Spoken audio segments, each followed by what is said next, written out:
So, welcome to the first episode of Between Two Candles. My name is Father David Hogman. I'm Father Harrison, and more it's like the flowers are more like between two priests. Well, you know, one always has to include the perspectives of all flowers and candles inside the life of the church. They do have vegetative souls. So I don't know who's welcoming who. So while we're recording this inside my parish church, I am easily, when it comes to notoriety, not as well known as you, Father Harrison. But at the same time, I wanted to, and I hope that this was something you deeply desired as well, for an opportunity for us to kind of have a discussion about how God worked in our lives through each other. We've been friends for many, many years. And enemies. And enemies. And I would like to be able to kind of explore how on earth that actually happened. And so because a majority of the viewers would be far more interested in hearing about your story, why don't you tell us a bit about, how you came to the faith, how you became a priest, all that jazz. This story is, it's out there enough now, but, I don't know, we'll find out. But baptized as a baby. Mm-hmm. Didn't grow up going to church. My mom had polio when she was a child. She was like one of the last people in BC to have polio. Mm. And so she was very sick when we were growing up. And so we, I think I went to church like a handful of times with my folks, my grandparents. Mm-hmm. Stay over Saturday night, go to Mass on Sunday morning. They'll take us out for breakfast afterwards. Yeah. That's always a good way to convince us to get to church. Did you get one of those fruity breakfasts where you get the strawberries on top of your pancakes? Why would you why would you even have pancakes Oh, for breakfast? right, yeah. Okay, keep going. French Sorry. toast, Yeah. hash browns, bacon, carbs. Carbs and starch. And grease, and lots of grease. Back when our metabolisms worked. So really just nothing really much growing up, kind of just coasting through life, really. Mm-hmm. I always identified as Catholic, but didn't. It was fun. I still remember actually my drama class. I remember in high school watching Kevin Smith's movie Dog. I was a big Kevin Smith fan in high school. And so in my drama class, I had to do movie reviews. And I was going after against the idea that Alanis Morissette was God. There's so many layers to that argument. Very good right there. I remember my drama teacher saying, this isn't, you got to remember a movie review is not a theological analysis. Which is weird because I had no theological knowledge or knowledge of the faith at all. I just this is stupid. I kind of liked the movie because I liked Kevin Smith, but I was like, something doesn't fit here. So that was kind of it. I just identified as Catholic, but didn't know what that meant, as is often the case with many Catholics. Yep. And then I lived in Pitt Meadows, and Pitt Meadows was one of those places. It was close enough to Vancouver and everything, but if you didn't leave there when you were 18, you would never leave there. Yeah. Yeah. So You're in the pit. Pretty much. That's what was called the pit. So I decided to apply to UVic. I did not apply to UBC or SFU. I applied to UVic and UNBC. I wanted to get out of Dodge. Okay. High school was fine. Whatever. Did fine in high school. And I wanted to go into computer science. Okay. So I did not get accepted into the computer science program at UVic. I got accepted into humanities, because that's the lowest. That's the lowest level you needed to get in. That was the lowest one they would let me into or whatever, which was fine because everyone told me it's not the end of the world. Yeah. You can take whatever you want your first year, pretty much, So okay, cool. But I made the mistake of waiting until late July to start looking for a place in Victoria. Which is always a big no-no. I learned, start looking in May, pretty much. So I went to, I was out camping with a friend of mine, and my grandma calls me up. I think it was the August long weekend. She goes, I just read my church bulletin. She went to St. Patrick's in Maple Ridge, and she read my church bulletin. There's a priest. He put a little notice in the bulletin at the time saying, if there are young men who are going to university or Catholic and need a place to live, to give him a call, and that he was trying to create this kind of vocations house, is what I learned later on. He didn't tell me any of this when I met with him. He really cast into the deep with this fish. He really did. So It was Father John Laschik, our vicar general, and Yeah. current, still rector of the cathedral. When I had moved in there, he was just moved there. Actually, he left here, yeah. this parish, to go there. Yeah. That's right. So that was back in September 2001 is when I moved in with him, because I tried for, as is my nature, I tended to put things off to the last minute, including applying for residence on campus. So that didn't fall. So I was like, and it was $550 room and board, which even in 2001 was quite cheap. Not bad. But let's just say your first year university living with a priest is not exactly your idea of the university experience. And so I met with Father John, and he at the time he loved to do air quotes. Yeah. You remember this? It's a bit more before my time, but we'll get to yes, that. Yeah. He loved to do the air quotes. I'm not going to force religion on you, and I'm not going to, I'm not going to force you to go to church. He's going to kill me if he sees this.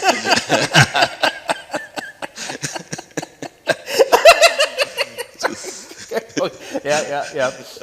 Now we have to decide whether or not we're going to cut out these laughing moments. Anyway, sorry, keep going. Sorry to interrupt. I said to myself, sorry. Yeah. So he said, yep, you can move in with me. And it's interesting, because I asked him later, why he let me move in. Because he knew I wasn't a practicing Catholic. He could tell, as we know from being priests now. He could tell. Giveaway. Dead giveaway. This guy has nothing. But he said, I saw hope for you. Okay. So that's why he let me move in. So there was me and another guy who, it's very interesting, he was a practicing Catholic, and he ceased. He stopped after a couple of years of going to university. I had the complete opposite. Yeah. So I lived with him for my first year, did computer science, took philosophy in my first year, intro to philosophy, which because I was, my high school info tech teacher said, take a philosophy class in your first year. It's going to help you think better when you're doing computer science about logic and everything. Makes sense. And in my first year, that was the only class I actually enjoyed, was philosophy. I hated computer science. It was boring and dumb. Dumb? Well, not dumb, but just numb-inducing. And I also learned, because in high school I got away with good marks and not having to do much work. Yeah.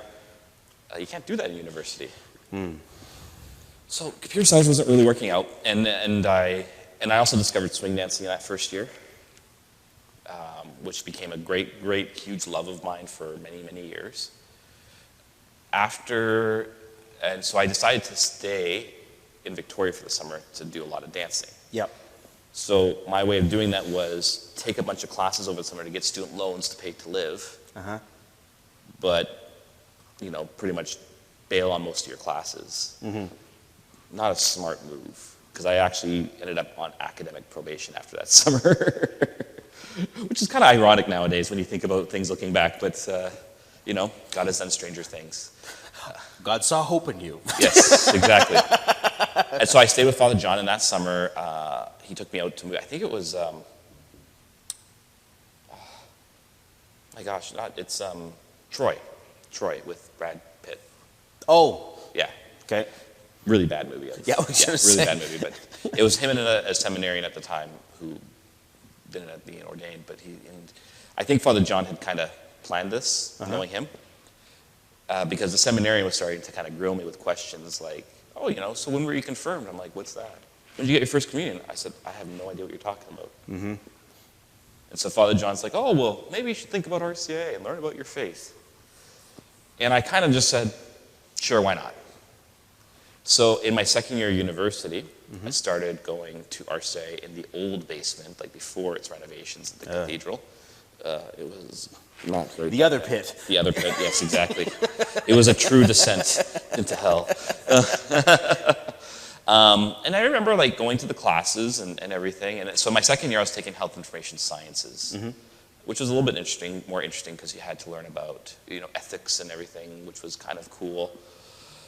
But I didn't, again, work hard enough, especially calculus. Calculus, because I'm a very intuitive thinker. You can't do that with calculus. And it just wasn't clicking for whatever reason. And so I asked Father John, so I kind of went through things. I'd go to Mass every Sunday because of that. And it was Easter 2003. I was confirmed and received First Communion at Easter Vigil. But I did it at St. Luke's in Maple Ridge so that my grandparents could be there. My grandma was dying at the time, and I wanted my grandpa to be there because I knew he'd be really proud. And so Father John kind of agreed to let me do that in Maple Ridge, and I moved home for the summer because at that point I was kind of also hitting a bit of a crisis point with the university because I hated both programs I was trying out, Yep. and I didn't know what to do with my future. And so I moved home because I thought I was going to take a year off school. Yep. So I worked for the summer, and I hated my job so much that I actually quit early. And as it was my case in my younger years, instead of actually like confronting what I didn't like about work or whatever, I just tried to find excuses so that I didn't have to be like blamed or something like that, which is I would say one of my negative character traits. It's very easy for me to excuse myself. And so I said, well, I really enjoyed philosophy in my first year. Like, why not try that? Because it was either that or work dead-end jobs. So going into philosophy, I was going to say, dead-end jobs it's the same thing, right? It's the same thing. So I did that. And I used that kind of as an excuse as well to kind of quit. I was like, I'm going back to school. Yeah. But I decided, I'll take it slow, and I only took 3 classes that first semester. I actually enjoyed it. My marks started going up a bit. It just engaged the part of my thinking that I never thought could be engaged. So I moved back to Victoria. I was not living with Father John at this point. So I lived with Father John for 2 years, essentially. Yeah. And I would get the odd email saying, oh, I hear you're back in town. I haven't seen you at church. And I said, oh, I'm out of town a lot, doing a lot of dance stuff, so I'm not really home. I'm not really around on the weekends much. Yeah. Total lie. Yeah. Total lie. Because I was broke. I couldn't go anywhere. I still remember at the end of that semester, I had like $10 in the bank for the week, and so I bought a lot of potatoes, some Kool-Aid so I could have something sugary to drink, and some Back to breakfast with grandma, starch and carbs. And near expiring ham so that I could have some protein for like the last 5 days before my December check or whatever. And so it was like, so I go back home for Christmas, I come back, and the place I'm staying at, I was talking to a friend on MSN Messenger one night. Back in the day when they did that. Back in the day. Yeah. ICQ, MSN Messenger. Oh my God. Well, back in my day, we did ICQ for our chat. That's right. So I was talking to a friend. I said I have to go, and I turned off my computer. Yeah. And I had this sudden inspiration to pray out of nowhere, really, truly out of nowhere. And so as I'm kind of like, okay, well, how do you pray? Shows you how much I listen to RCIA. Mm-hmm. And the inspiration that came to me was just to say Jesus' name slowly over and over again. So that's why I just closed my eyes and said, Jesus, Jesus, Jesus. Since learned that's like the short form of the Jesus prayer. Lord Jesus Christ, Son of the living God, have mercy on me, a sinner. And it's hard to put into words that experience, how long it was, etc. But I had an intimate encounter, an immersion in God's love. Cool. No other way to put that. But, that time of prayer comes to an end. And then the next inspiration is kind of an Augustinian moment. Pick up the Bible and read. Yeah. So I grabbed the Bible from the shelf that Father John had given me that I had never cracked open. And the first thing I saw was his little note to me in the Bible there. But then I just randomly opened it. Mm-hmm. And the first passage I fell on was 1 Samuel 3, the call of Samuel. Mm. I said, this is not a coincidence. This is God speaking to me. So I emailed Father John right away. I said, I want to come back to RCA and take it more seriously, but I can't come every Wednesday because, I'm a student, so, it'd be too much to go every Wednesday. He said, you can only come if you come every Wednesday. Mm. I still remember, I think it was now Deacon Philip was leading a small group discussion on confession. And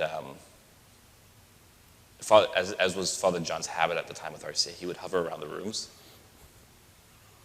Yeah. And I think he overheard my hesitancies about the sacrament. Mm-hmm. So he came up to me, he shook my hand, because at the time he would always pray night prayer afterwards, and he invited me to pray there. So he shook my hand, he goes, sometimes you just need to bite the bullet. Mm-hmm. And so I said, well, what do I do? He gave me an examination of conscience. I went home, grabbed a notepad, and just wrote out my whole life. Yeah. And the following Saturday, I lined up for confession.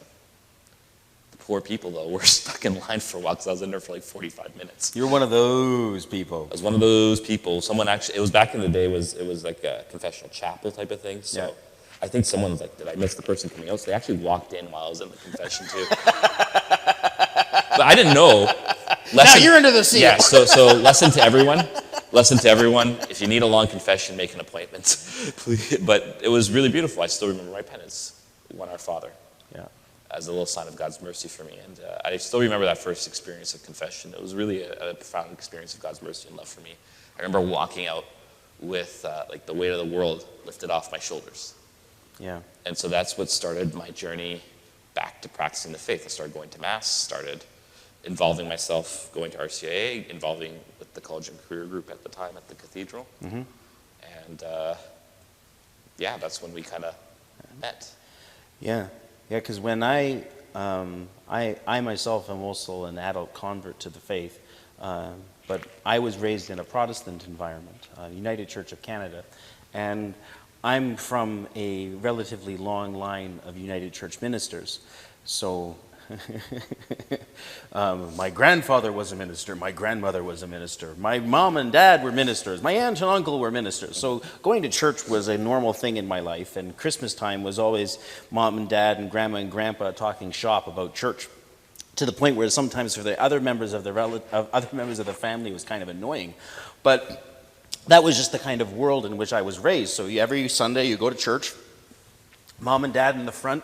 You've got to basically discipline yourself because mom and dad are looking at you the whole time. But it was not until about grade 9 that I started kind of taking things seriously. I had grown up in rural Manitoba, in all the different congregations that my parents had been a part of. And I loved Manitoba. My family moved to Victoria, and it caused a time in my life that was angry. I was not happy moving to Victoria. I was the last in my family to acclimatize to it. It took me a number of years to even get used to the fact. So I lived a quite solitary life in grades 6 and 7. And you solitary? I went from actually being a social butterfly kind of kid back in Manitoba to being it was not a smooth transition. It took me a little while to get used to things. And so I spent most of my recesses just kind of sitting on my own, pondering things. Yeah, exactly. So, and then by the time that elementary school phase ended, and I entered junior high, then I made some friends. And then really the first friends that I really had in Victoria. And then after that phase, then I kind of went through a rebellious phase. So grade 9 and then early into grade 10, I was in my major rebellious phase. And in that process, I discovered that if I continued down that path, it would not end well. So I got in trouble for some of the dumb things that I was doing. And I distinctly remember one day when I got in trouble from a certain teacher. The teacher actually called me and my buddies over and he says, "You guys are doing something wrong." And he called us over. And I just walked over to the teacher. And later on, I'd be made fun of by my classmates. And they say, "Why'd you go over there, man? You should have run away." And I just looked at him and was like, "That's Mr. Stevenson. He knows my face. I have class with him that afternoon. You want me to run away? Like, well, how cowardly, how weak is that?" There's no actual running away. Yeah. So anyways, so why don't you be a man and just embrace the fact that kind of an analogy about our relationship with God. What's that? You try to run away, but you really can't because he knows our face. What's the point? Yeah. It's so anyway, so I got in trouble, and then I got in trouble again just to reinforce it. And then over time, then I just kind of realized that wasn't the kind of life I wanted to live. So I started becoming quite morally scrupulous around grade 10. I remember actually writing, I called it a manifesto. That tells you the quality sometimes of education in Canada, where when you come up with a philosophy, you call it a manifesto. I was like, okay. But it was basically actually a list of my ethical principles and things that I didn't want to do or things that I didn't want to be. And I'm thankful for that. But it was actually also built on what I would call my metaphysical conversion. I didn't really know about Jesus Christ, even though I went to church all the time. But when I was doing it, I was walking home from a buddy's house. Every time we would be playing video games. Every Friday, go to Jerry's house, play video games, don't sleep, play video games all night. And then walking home, I was going to call my parents and say, can you pick me up? And mom and dad are like, no, walk your own self to school. And so I was walking home, and I was angry and bitter. And then around 2/3 of the way home, an assumption took root in my mind. And I call it an assumption because it's like an axiom. I couldn't prove it, but it felt like it was worth living. And it's this: life is good, God is good, live accordingly. And so I got home that day, and I bought my sister a birthday present, because it just felt like that's how things should be. So that was what I call my metaphysical conversion. And so I became slightly weird and ascetic throughout my high school life. Gradually, I started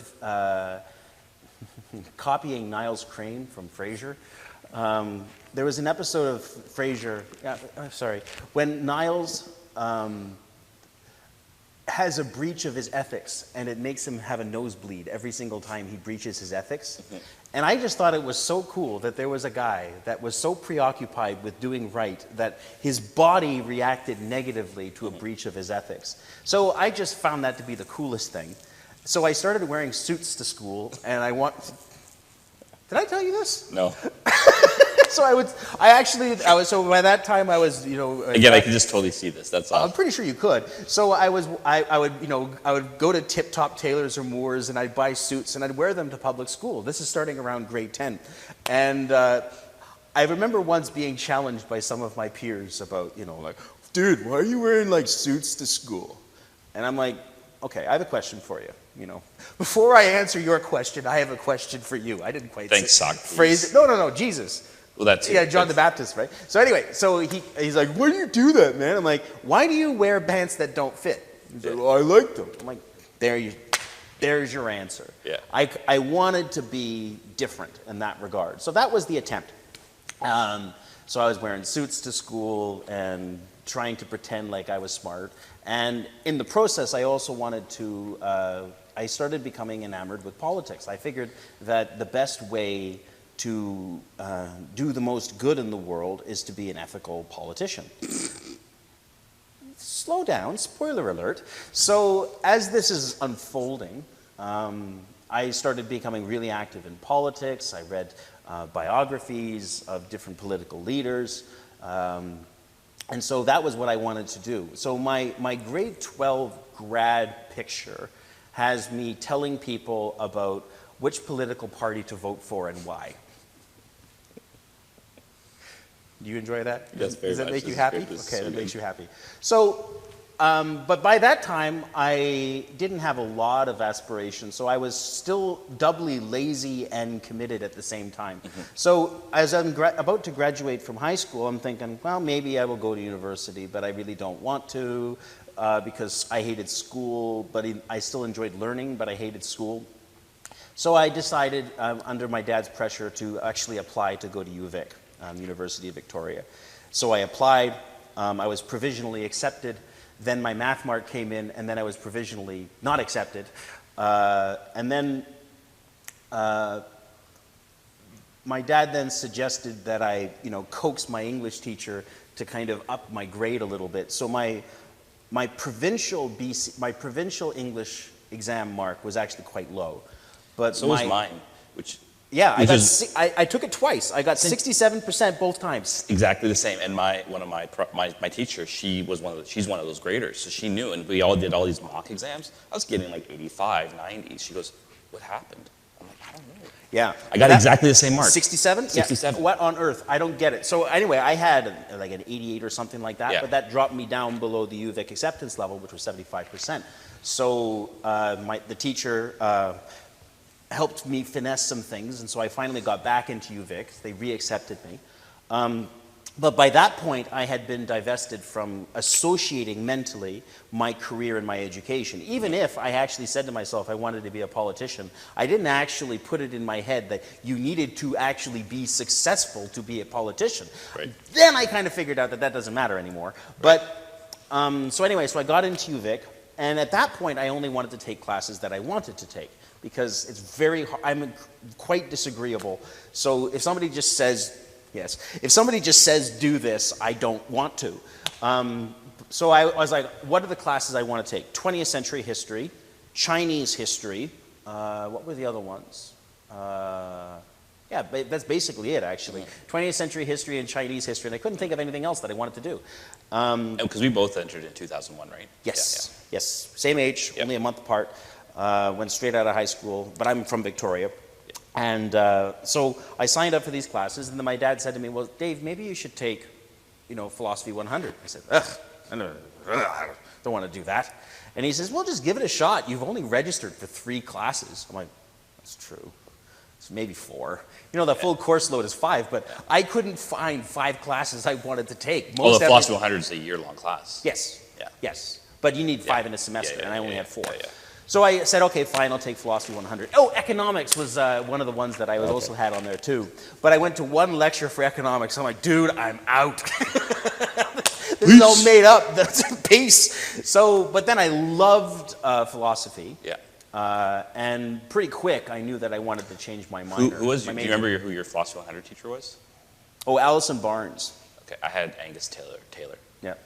So she was a good professor. What I enjoyed was that I could sit through an entire lecture. I didn't need to read the textbook, and I would just be able to pay attention to everything that the professor said, and then I could take the class, and it was great. Yeah. And I so thoroughly enjoyed university that my high school grade was lower than my first year of university, because now it's like, oh, you mean I don't have to do stupid homework assignments that fill in the blanks each and every day? Right. I only have a paper and an exam at the end of the semester. I was in heaven. Yeah. I only had to research what I found interesting, and then I just had to make sure I had a general purview to be able to understand all the content for the final exam, and then that's perfect. So I loved my first year of university. Yeah.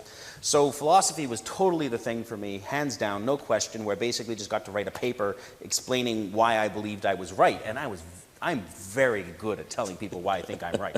So after that first year, my first Philosophy 100 paper was on the necessity of God's existence. And I didn't realize why it was packed in with so many of my assumptions, and the metaphysical assumption that I made when I was in grade 10, that there's a correlation between the tangibility of goodness and the reality of God. And that if somebody just says, I want God, without actually knowing that God is good, then that just relegates goodness to mere subjective opinion. So that was my first year philosophy paper, saying that if you want to deny the reality of God, then you might as well get rid of all morality. Thanks, Nietzsche. Was that? Thanks, Nietzsche. Yeah. Well, yeah. But what blew me away, and this is why I thought that I had a slam dunk argument that everybody would make sense of, because nobody's more sanctimoniously annoying than an undergraduate university student. Yeah. And ironically, an undergraduate university student who's an activist and goes around telling everybody what they should be doing, and yet when they say they don't believe in God, it's like, so then what's your ground of claiming your morality is universal? Exactly. So I just thought, well, duh, like any person can think that through and realize it's not a thing. It was only after a few years I realized, like, oh, I've baked in a number of different assumptions that I didn't quite realize was there, but that was my first year. So by the end of my first year, I was then fairly convinced that I wanted to continue in this political realm, but at the same time, I went to a political convention with the party that I was a part of. This is your descent into hell, into the pit. Oh, yeah, it was not a good time. So I signed up for this political party's youth delegation to a convention, policy convention. So I went. Nothing says university like, ooh, policy convention! Oh, yes, exciting! So I signed up for this policy convention as a youth delegate. And as we were doing the preparations, the president of the youth I'm trying to avoid saying the political party's name. But the leader of the youth contingent of the party, he started invoking party discipline at our preparatory meeting and saying, we are sending this many delegates and this is what you will vote for. Again, don't. And this was so funny because I actually agreed with the policy, but I wanted to say no just to spite him. Because it was one of those things where it's like, okay, maybe it's a righteous thing, but if you coerce people into doing it, it's actually going to be ineffective. So anyway, it really annoyed me. So I still went to the convention, and then I watched that same behavior pattern that he was invoking conformity and party discipline permeated the entire political party. And the only analog that I could find was that of a cult. And not just that, but the deep tragedy was watching what kind of license they gave to themselves because of their establishment as a ruling political class. You know, what they're allowed to do, what they can get away with, because they, for particular times, have been able to write the laws. And it wasn't as if they what they knew was doing was illegal. Like they knew the difference between morality and law and used that to their own personal advantage. And it filled me with anger and contempt. Because that was the last area where the motivation strictly was not financial. But then I realized that the soft power could be far more coercive and manipulative than hard power and money, right? So I went into a bit of a tailspin during that convention. And I came home really despondent about it. Was there any place in which I could try to at least be a good man? Not knowing what on earth to do, I just decided to stay the course, continue getting my education, because at least I enjoy philosophy, right? So we had similar motivations. It's like, well, what else is there? Exactly. There was nothing else. Like, you know, like. Well, at least I got philosophy. At least I have wisdom. Well, at this point, I'd stopped dating by about grade 10. It's not that I wasn't interested in women. I honestly couldn't put in the work for something that was so ephemeral on one level. So it's like, so you mean I've got to spend a ton of money, spend a bunch of time, for this, which is a relationship, which is great, but I want to have somebody that shares what I want to do, and I couldn't find anybody that shared that. So I was like, you know what? I'm not going to do this just so that I can be a part of hookup culture. Like, it just felt stupid to me. So I just didn't engage in it. So I wasn't dating, had no career prospects. Basically, I was in a career path for having a philosophy degree and Cheetos on my chest. So it's like, this is where philosophy departments start. Come to us. Yes. Come. Embrace the darkness of despair.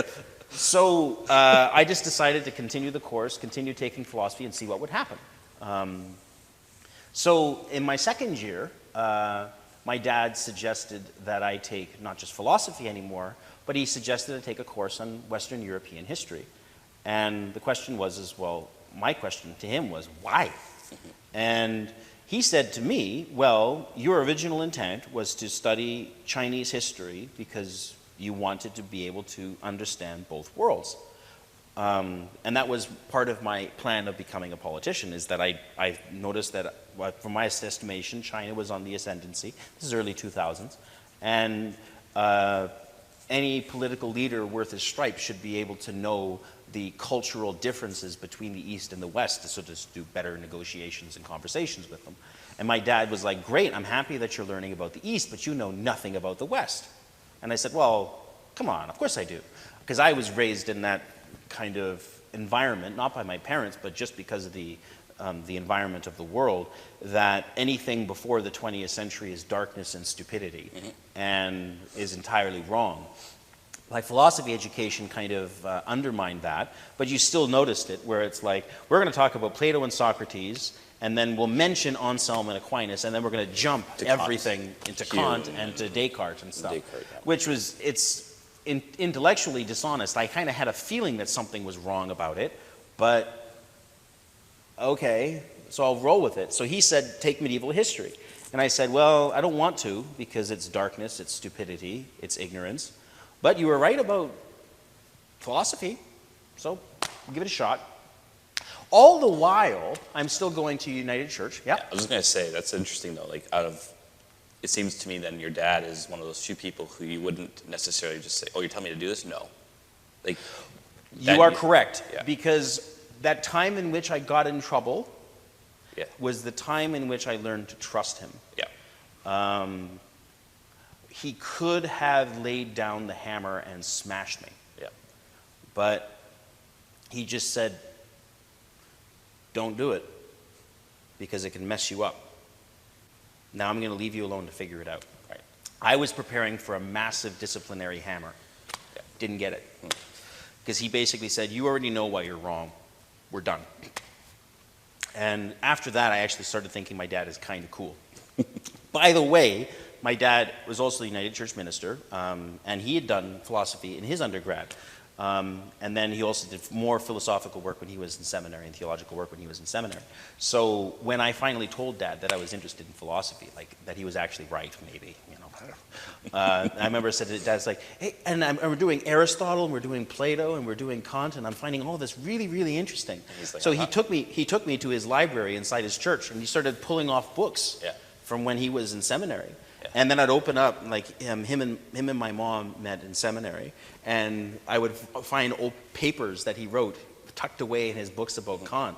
He was a remarkably smart student, but he never told me about it. You know, so to realize that your dad might actually be kind of cool by being a nerd, that's kind of amazing. So when he would say, do that, I think you would like it, most people I didn't trust, but I trusted my dad. So I took the course. Dr. Haskett's medieval history. Yeah. And I had, like I said, I had intimations that the Middle Ages were not as dark, because by this time, having grown up in the church that where my parents were ministers, there was a niggling doubt in the back of my mind, because they had just celebrated their 80th anniversary as a denomination. Yeah, there's a disconnect there. Yeah. So what happened? Yeah. So 1900 years? Yeah. So what happened in between that time period? And I just almost intuitively had this sense that history matters. Right? So it's the same. I had this view about ethics, and it was a naive assumption, but I think it was right. But the naive assumption is you behave according to your values. Right. And so the best way of determining your own ethical framework is actually to watch what you do, and then to infer backwards what the person's actual beliefs are. So if somebody says, God is love, but for 4,000 years, God just let those people live in darkness until they got the idea right, I said, that's logically untenable. You can't say that God loves and then say that is a possibility at the same time. They're mutually incongruous.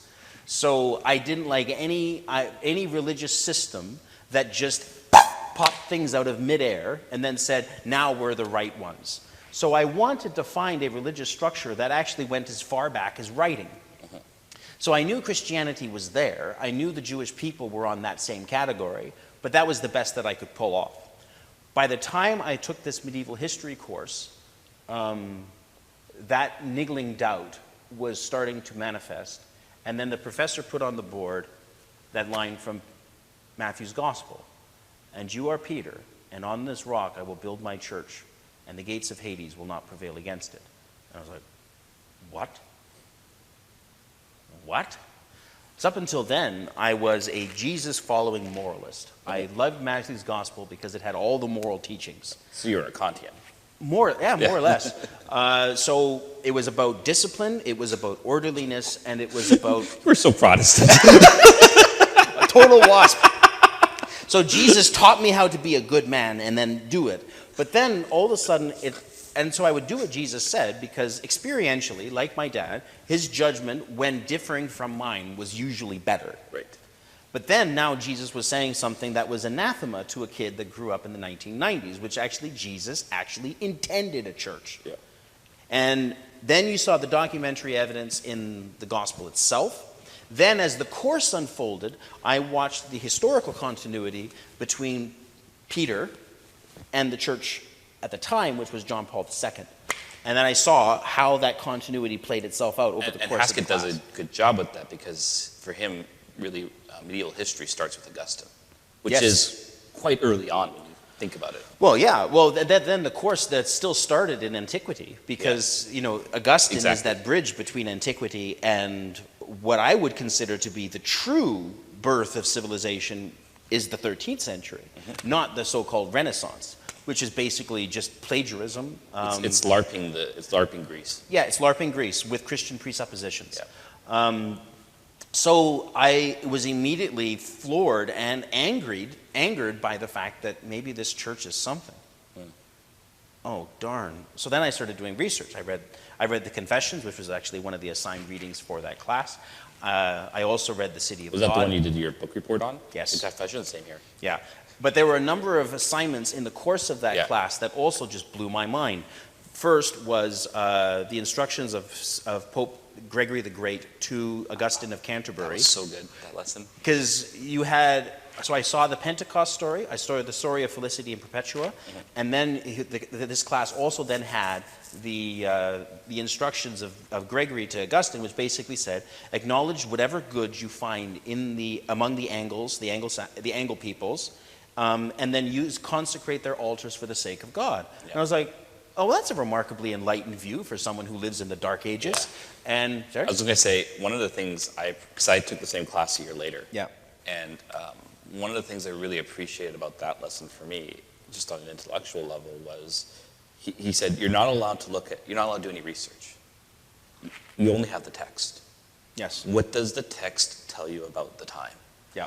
And it was just he was a good teacher that way. Yes. He taught you how to analyze a text, a historical document, how to break out all sorts of things from it, that it wasn't just, here's memorize these facts, it was engage with the history itself. Yeah, remarkably important. Yeah. And so rarely do you find professors teaching their students to pay attention to a text according to the understanding of the authors of the text. All while wearing their doctoral robes. Yeah, that definitely made it cool. So he had Augustine and Gregory, and then we read the Rule of Saint Benedict. It blew me away as how wise Benedict was and is. And then I also came into contact with the writings and philosophy of St. Thomas Aquinas. And by that point, I was just, So I was already basically sold on the church from that first day. But what Thomas did for me was I saw that it was possible to be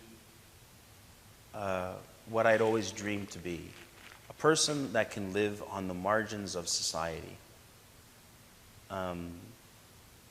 that lives a life that is designed to prevent against the three major corrupting factors, which is money, sex, and power. Poverty, chastity, and obedience became the means of freedom from all of those corrupting influences that I saw in my early political life. And then I was like, but priests don't construct policy. Well, by that point, I knew that policy was useless. There has to be a transformation of heart and values. And to have a guy like Thomas, and also of St. Francis, that was another major figure, was to kind of say, well, how these men changed their world was by renouncing it. It's like, that's what I want to be. So, and it feeds that contrarian nature. So, God works with the material of ourselves. You are correct. But yet at the same time, Thomas is not a contrarian in the sense of saying that nature's bad. The whole Dominican Franciscan Revolution was a rejection of the arrogance and the pride of the Cathars and the Albigensians. And the manipulation of creation for its own ends and purposes. The rejection of marriage, the rejection of the body, all of those, and the senses, right? So then I remembered hearing, people saying, well, Christians are not empiricists. I was like, actually, they are. Sacrament? You wouldn't, So it just blew me away. Yeah. So by this point, I was absolutely sold, and that was when I called Father John, the guy that you were living with. So I called the cathedral and I said, I want to be Catholic. And I kind of I thought that everyone thought like me, where you think an idea through, you come to a conclusion, and you make a resolute decision. So I was like, I want to be Catholic. And I'm like, okay, well, the next thing you need to do is talk with Father John. I Fill thought, out this paperwork. yeah, fill out this paperwork. I'm like, where are the trumpets? That's almost what I felt, because if a person should take their conscience seriously. So then I was like, okay, well, this seems a little subdued. And I go and meet with Father John, and I see him in his office. He's like, yes. And so he asked me some questions about the hot button topics about what Catholics believe and teach, and I was like, dude, I'm already sold. And so then he said to me, well, what you're going to do next is read the catechism. Okay. So, how long did it take you to read? a week. Yeah. So, The catechism is not a book. but this was what was so interesting, right? So, I by this point I knew I wanted to be a priest, but I didn't tell him, because I was like, well, that would be crazy. It's absolutely crazy if I told him I wanted to be a priest right away, and so I kept it to myself. And so over the course of that week in which I read the catechism, I was honestly starting to say to myself, I'm like, yeah, it's true. It is crazy. You are crazy. But you also should be honest and put everything above board. Stand up for 1 second. Yeah. You might want to edit your top button. Your button right here is undone. Sure. Just for the sake of the camera. You realize I'm probably not going to edit this out. Probably not. Yeah. So anyway. Anyways, that'd be a lot of work. Well, yeah. And it's good to be a fool for Jesus' sake. There you go. So, where was I? So, he had suggested, but I realized I kind of wanted to be honest, and wanted to lay my cards out on the table. And he had suggested that I attend college and career with all these other young people, which I was like, but I don't want to. I don't want to be with people. That's just, ugh. Still remember the first night you were there. What do you remember? There was this guy sitting on a chair looking contrarian in his face, wearing, was it a Senator's jersey? Because you wanted to take the contrarian team as well. Like you had to be I didn't want to cheer for Vancouver. I grew up in Manitoba in 1990, up to 1994. We lost to Vancouver, and I never forgave you. And so, also to be further contrarian, there you are just sitting there like, I hate these people. Why am I here? I didn't hate you, but it was awkward. You had contempt. Yeah, it was something there. So, I just remember that look. And so after the end of the meeting, Father John was there, and I went up to him after the college and career meeting, and I said, I got to be honest with you. I think I'd like to be a priest. And he laughed at me. And he says, well, it might be better if you have like a view, like an experienced view of the church. And I said, I'm a young man. Over-idealizing things is what we do. But I also did have, one of the main things, though, that actually convinced me of becoming a Catholic was not simply the beauty of the historical tradition, but it was actually the scandals of it. So having grown up in a church environment, I had seen what bad ministry can do. I had heard my mom and dad tell stories about various ministers and what they had done financially, sexually, whatever. And so then when I was learning about the history of the Catholic Church, I was like, yep. But she's still here. She's still here. I had seen denominations, communities fall apart all the time. So the question was, well, what's holding it together? Well, it's clearly what Jesus said to Peter. So by that point, I was utterly sold, and I knew what I had to do. But there was still something lacking, which was, it was hard for me to let go of my parents. So Father John said, well, you need to go to Sunday Mass. And I said, well, I go to Sunday morning service with my parents. So instead, I attended a communion service at Mount St. Mary's, and going to Mass was quite difficult for me because I wasn't running away from my parents. It was... Bring it to fulfillment. Yeah, so it would be a lot easier, and in this regard, it would have been a lot easier if they were just jerks, but they weren't. I loved them, and I didn't see anything about what I was doing as contrary to what I was doing then. So it was not until they went on vacation and a minister took over, and then while reading the gospel that says, I am the way, the truth, and the life, no one comes to the Father but through me, that the minister was also then spouting off some syncretistic nonsense that Jesus is just one of many paths. I'm like, what did you just read? I said. The. So, and then I went to the rest of the people in the congregation. I'm like, so what'd you think? And they're like, well, it sounded good. And I was like, no. What? And so that was the last straw. Yeah.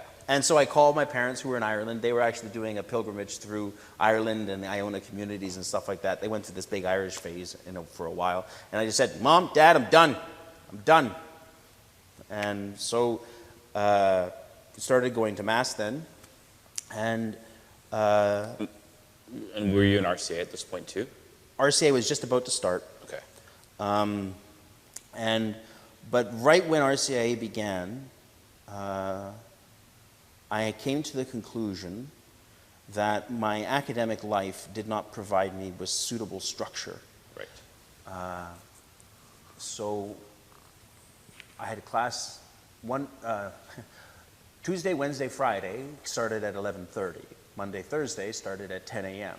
I realized that without a concrete justification for me to wake up in the morning, I needed to, I wouldn't wake up.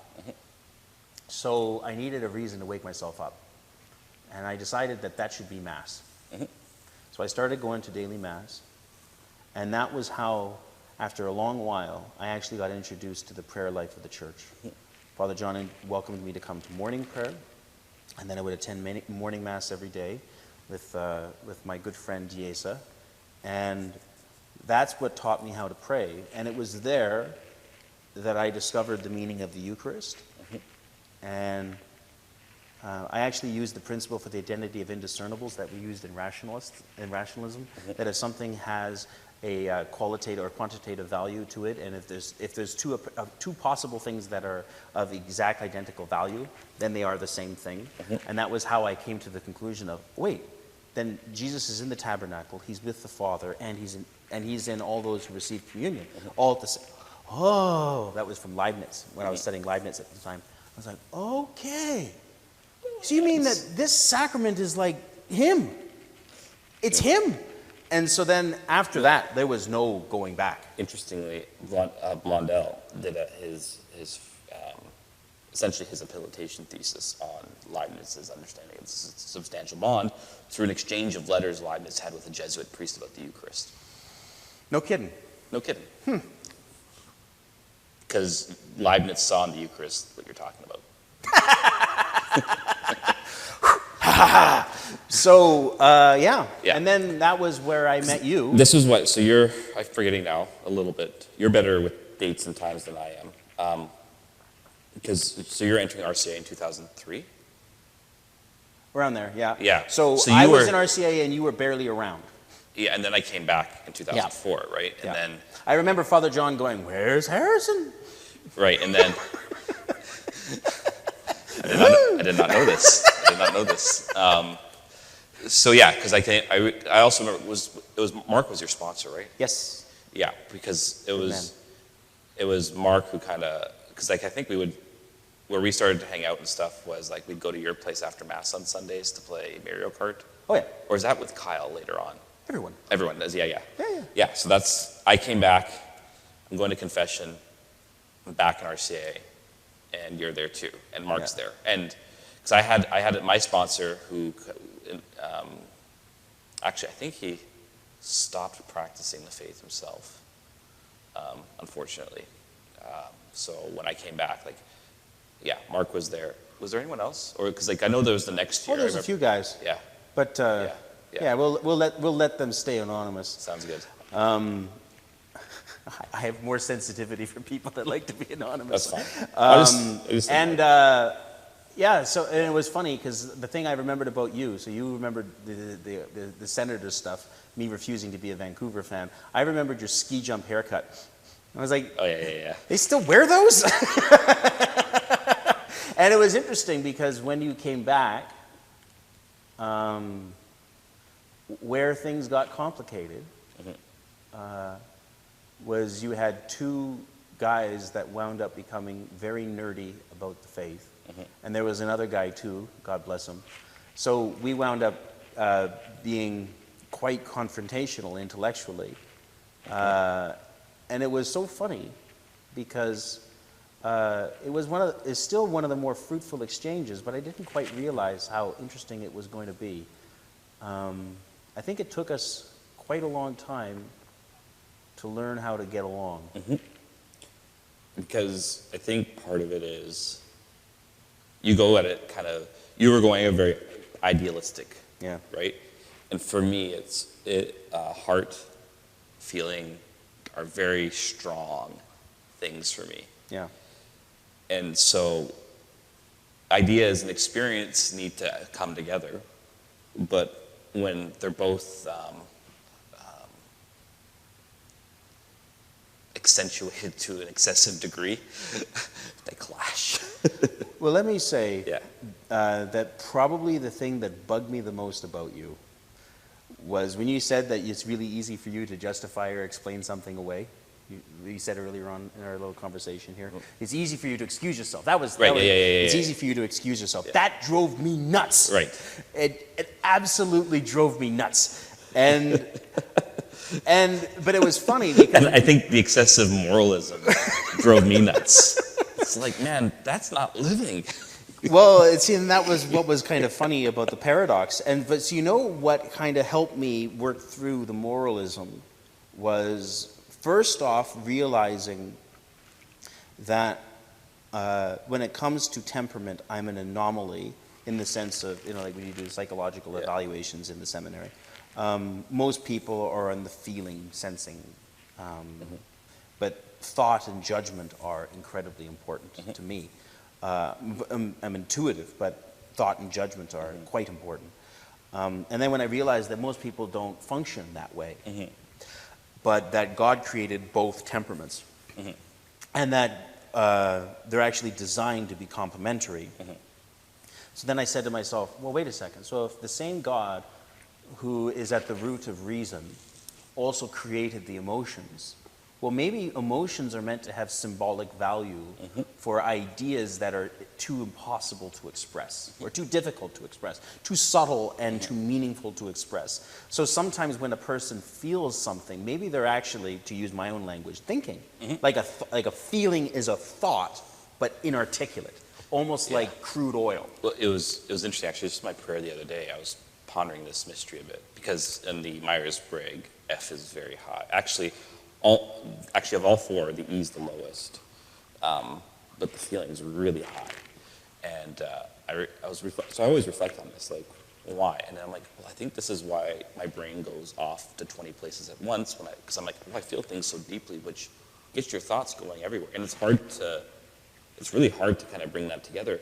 And so, but it's overwhelming to the point where you need to like expulge it outwards and talk about it so that your brain doesn't explode, essentially, because you just feel things so deeply. Yeah.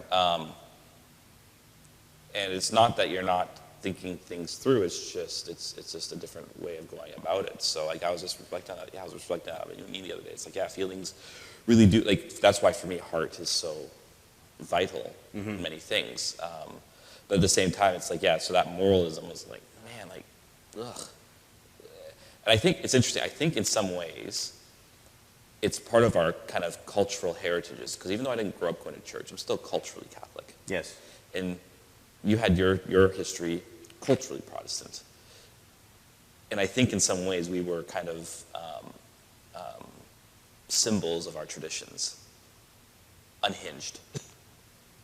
I mean, unhinged, it's like, you mean taken out of their original Yes, context? yes. As opposed to unhinged as Yes. in completely bonkers? No, the first one. Okay, yeah. Yes. Not rooted, right? Like, Yeah. And so, in some ways, symbolically, those conflicts were those two traditions when they're not rooted in their proper context. Because, like, we know this, right? Like, tradition, like, Catholicism imbues French Canadians whether they like it or not. Oh, yeah. Right? And to deny that Catholic heritage is actually an internal violation of the logic of that land. Yeah. Yeah. So I think that's kind of part of it, but it's because I saw because at the heart of Catholicism really is this joie de vivre, right? It's this like life is worth living. It is worth it's worth embracing. It's worth celebrating. Like, let's have fun. Let's enjoy the world, right? The moralistic tradition, at least it's like the way I hear that was, life is suffering, Yes. and so you just have to buck up and suck it up. And the only way to do that is with your chin held high and to be morally courageous in the midst of that. So I saw that moralism almost as like a confrontation to my freedom, right? So same here. It's like for me, it's taken a long time. Actually, I would even argue up until like the last year or so, maybe 2 years. And it's actually been interesting for me is that it's actually gone in concert with the recognition I have ADHD. Because ADHD is not organized. It's all over the place. That order in life actually does have a place, and it actually does become a basis for freedom. Has to be. Right? That's Nietzsche too, by the way. Right. So you have to have order in life. Otherwise, freedom cannot be itself. Because if you want a freedom without order, you have, like, well, it's just not possible as a creature. Right? So you need that as well. And so, like, it was always, like, I think that was part of the initial conflict. Was those two unhinged traditions clashing because they actually weren't rooted in their tradition. Yeah, but I think that overall, at least it's helped me, those two unhinged hinges should actually be, are held together by the triptych of the faith. Right. Right? Yeah. And the central reality is what holds us together. But then my moralism had to be softened a little bit by everything about you that irritated me a lot. Big crosses. Was that? The big St. Benedict cross. Yeah, so I've actually had to learn how to sacramentalize my life in faith. But so I will kind of point out too that after I've become Catholic for a number of years, my brother was very smart and astute, said to me, "Dave, since you've become a Catholic, you've become a hedonist." And I was like, "Oh, thank you." Because by that point, I had figured out what the issue was, to learn how to be gentle with oneself. Right. And one of the greatest medicines for me was realizing how annoying I was when I lived in Mexico, when I was doing mission work, because my punctuality, all of those different things, did not function well. Right. In the mission fields. Especially Mexico. Yeah. And so they would just look at me like, kind of like, what's wrong with this guy? Like, and you're supposed to be here at 6:30. You still got 15 minutes. Oh, I got angry with the brothers. So I was with the Missionaries of Charity priests, and so the seminarians I was with, I got angry with them when we were supposed to be walking to a particular place, like to give coffee or to do food, and we would stop along the way. And I was like, Jesus said, "Do not stop." Yeah. Do not greet anyone on the road. Like, I was so serious about it. And then Sebastian, he just kind of looked at me like, he grew up in Tijuana, and he was just like, "We got to do this. Yep. If you see somebody on the street, you have to talk to them." Yep. And I just got angrier and angrier. And was that? It's their charisma. It is. It was. But I got angry, and then I just kind of realized, like, Dave, you're a jerk. Stop it. Yeah. And you're not being effective. So symbolically, then, learning Spanish when I was there was helpful, because I'm not native to Mexico. Like, Mexico is not part of me. But to take the time and then to realize the genius of Mexican culture, and even if some of the things don't come naturally to me, there's a beauty to them, even if I don't appreciate it at all. So I'll give you two contrasting Marian shrines. My favorite Marian shrine is Lourdes. Sober, beautiful, but French and reflective. I absolutely love it. And then even I've even come to reconcile myself to all the shops, because when you think of hundreds, but they're forced outside the grounds. They're forced outside, right? So there's a sanctuary from the commercialism of faith. Yeah. But then when I went to Our Lady of Guadalupe, candles stacked on candles, candles stacked on stacked upon candles. candles and flowers and everything. And I remember talking to a Franciscan whom I was traveling with, and I just said, like, what's with all of this added stuff? And he said, more is beautiful. Yeah. And he lived in Nicaragua for quite some time. And it was like a falling off your horse moment. I was like, oh. The summum bonum. Yeah, and Self-defeat, goodness. so it can't be naturally me, right? Like Right. I'd be violating the gift that I'm supposed to be if I pretended I was something I'm not. Right. But at the very least, I could tolerate and then learn to love something that is so temperamentally opposite to me. And then that was, I think, the slow process of you and I learning how to actually be Well, friends, at least on my end. Well, because I still remember, I think in some ways, like you're right, the triptych, and I would call it, as we were talking last night with Bonaventure, the geometric solution is the cross, right?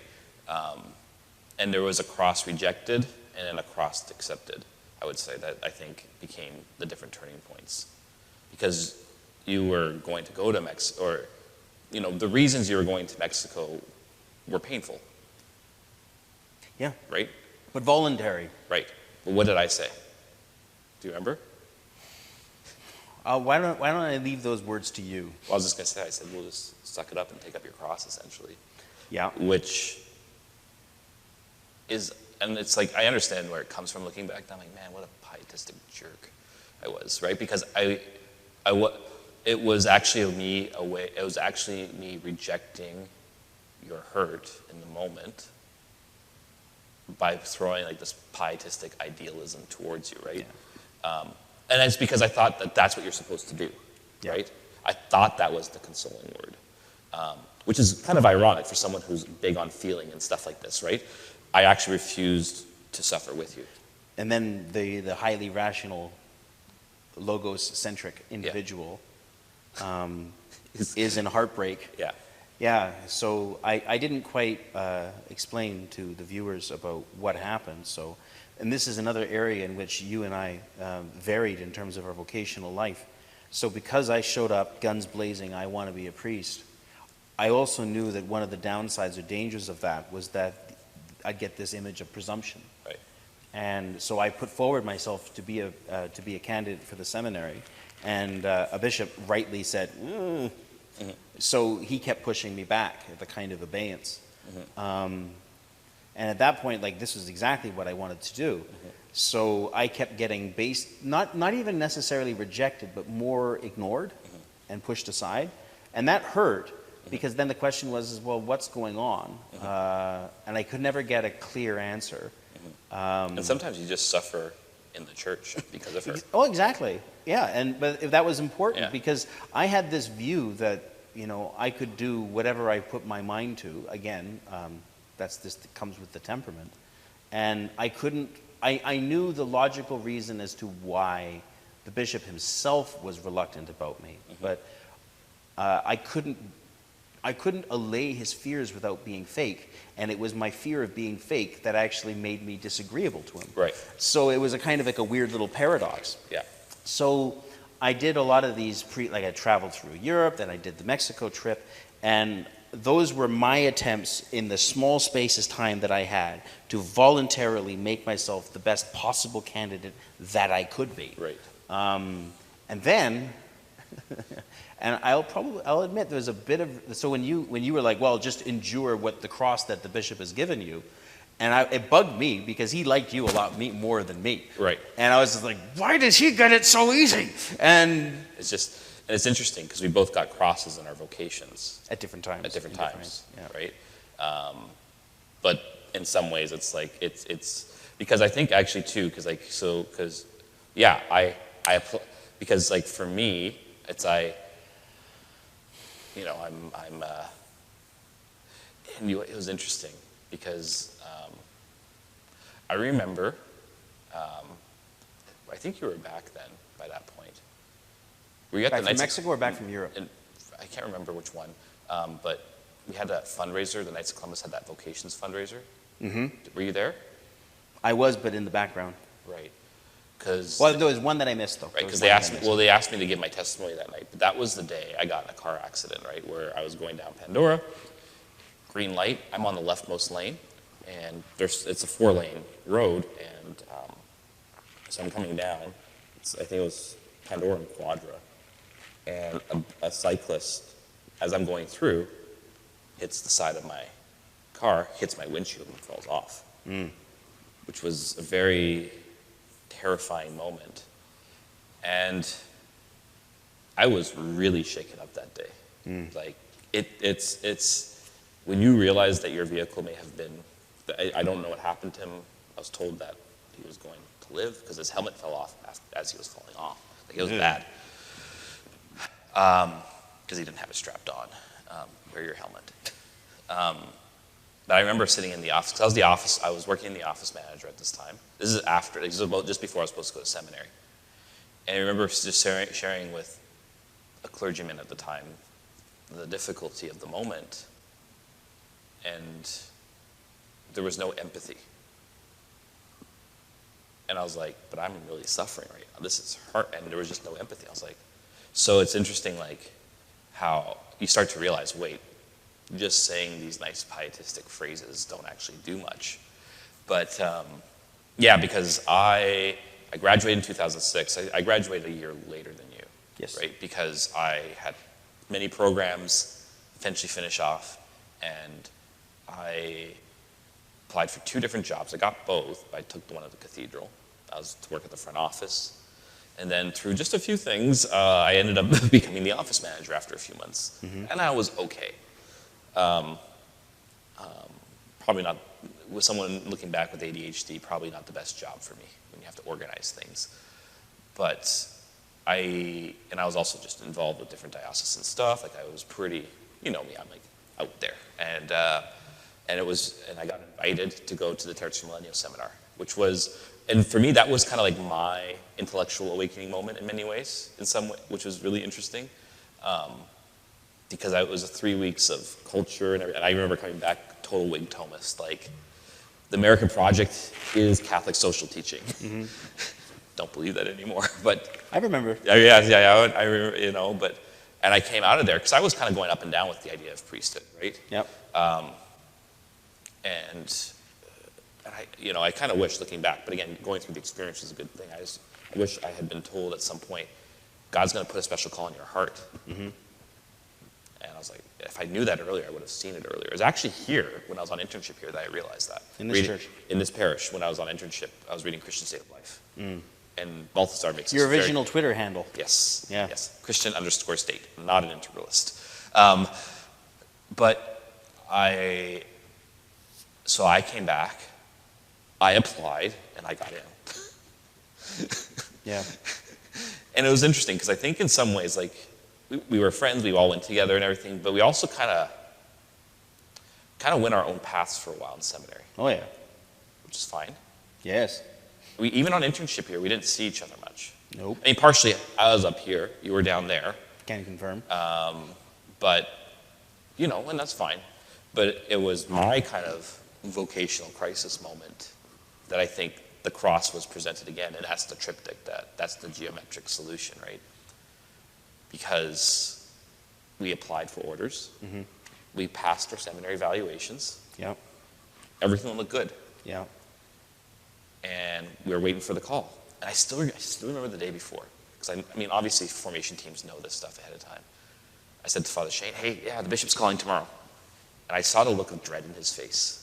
Because Father Shane, he wears his heart on his sleeve. Yeah. He knew, but he couldn't say anything, which I respect, obviously. And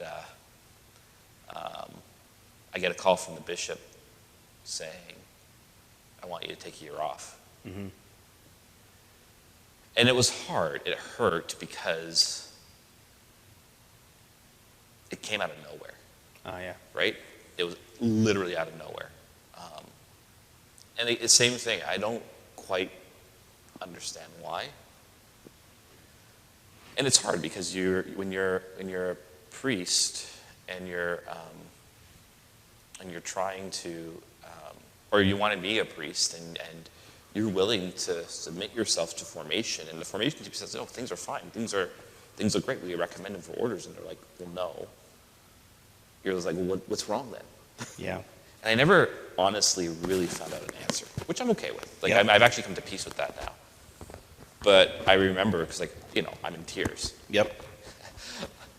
I feel things deeply. My whole life has been upended all of a sudden. Yep.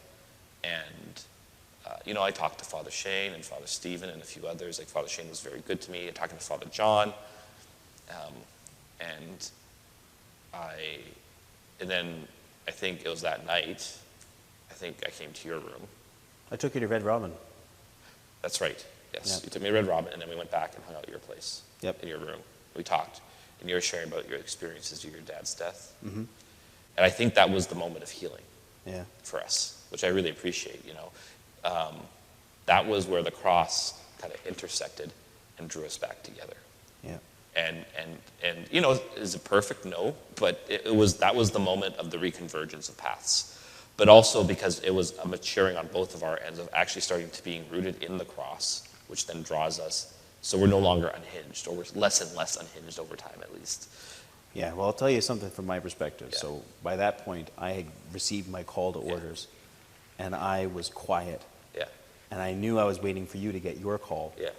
And it was during one of those seminary meetings when the rector is giving us a talk about something. Yeah, I remember And you that. walked out, and I was thinking, oh, he got the call. Yeah. And I was super excited, but like, this is a long phone call. Mine was like 5 minutes. Why is this taking so long? And you came out, and I started giving an acclamation of, good for you. And then I looked in your eyes, I was like, oh, that's not good. I was like, oh, God. I realized that what happened, and I'll tell you, an actual thought came into my head. Do not do what you think he did to you. Mm-hmm.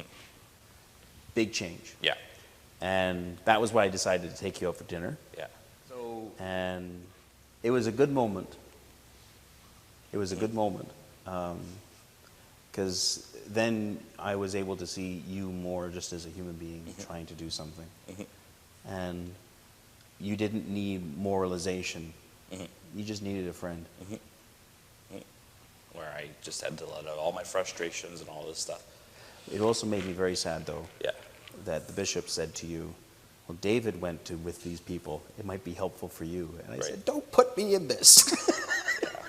I mean, it was good in some ways. Like, it was kind of providential because, I wrote it. Actually, that was the year. It was just interesting because I finally came, because after my first year of seminary, I almost left. Yeah.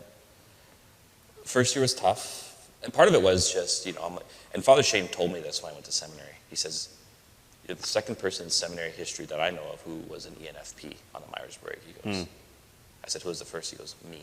Yeah. He goes, you're going to have a hard time. Because it's not a common personality profile, and you want to be around people, and everyone's going to want to go to their room. Mm-hmm. And that was my experience the first year. Like, let's go for a beer, let's go for dinner. No, dinner's over, go in my room for the night. Yep. Like, it's just like, ugh. And my summer placement was rough, too, in some ways. And so I was just like, what's the point of this? Yeah. And I didn't have certainty of my vocation still. I remember, actually, it was Sister Frances gave us a 24-hour recollection in October of the second year when we were in the old folks' home for second year seminary.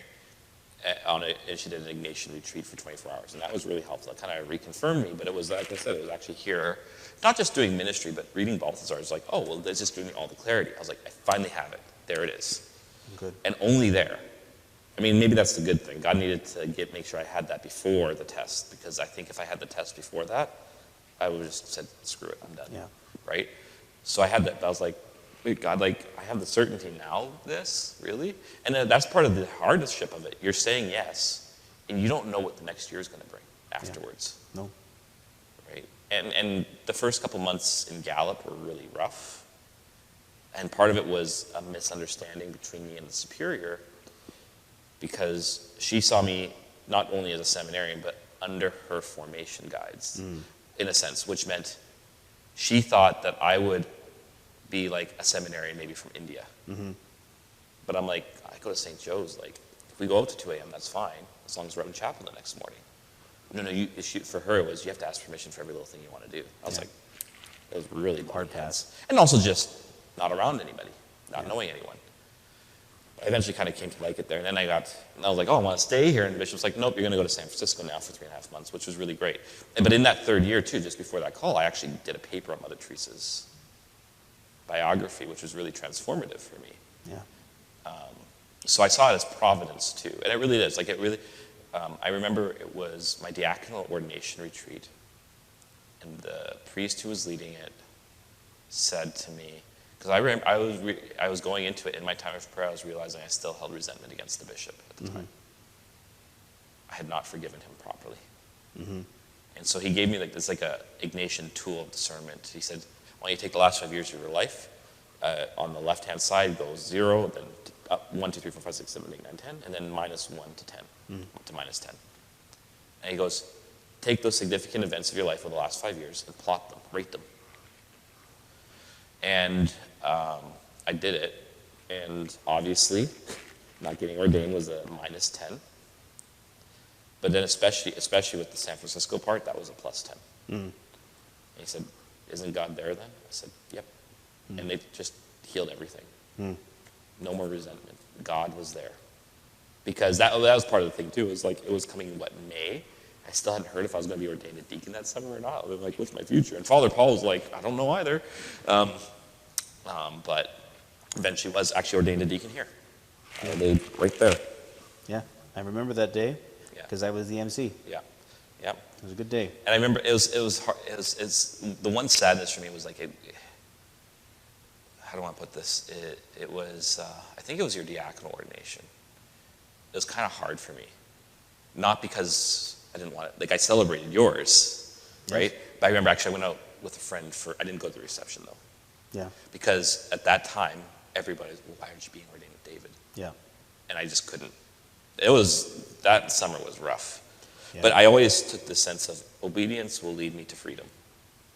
It does. And so I said, if I'm going to promise obedience, I better start living it now. So I said yes. But thankfully, eventually, and then, of course, then I get ordained a deacon by Bishop Richard, and he gets moved to Winnipeg, and so I have to wait 1.5 years to become a priest anyways. What I found was so interesting, and maybe we'll close with this, but it was a thought that I had.